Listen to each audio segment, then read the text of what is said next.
In 2009, I remember watching a special report on the Rocky Mountain News newspaper. Despite being Denver's second largest paper, winning Pulitzers, they were going out of business. The whole staff was crying. It was a very emotional story.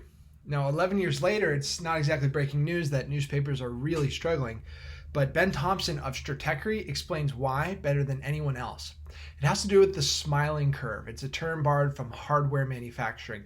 So when, say, the iPhone is produced, value flows to the brand, Apple, that captures consumer attention. A ton of value flows there. A ton of value flows to the groups that make highly specialized components of the iPhone because they're differentiated. But very little value flows to the groups in the middle that actually assemble all these different component parts of the iPhone.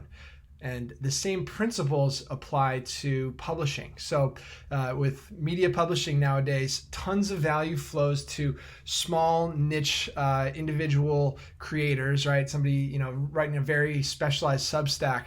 And tons of value flows to the groups that capture consumer attention, which is Google and Facebook.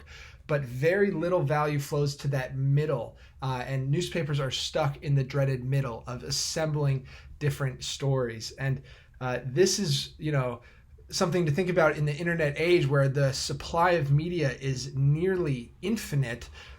Controlling the demand, consumer attention, is far more important than controlling the supply of news stories. And that's why, Google has a market cap of, I think, $960 billion. Facebook has a market cap of $640 billion.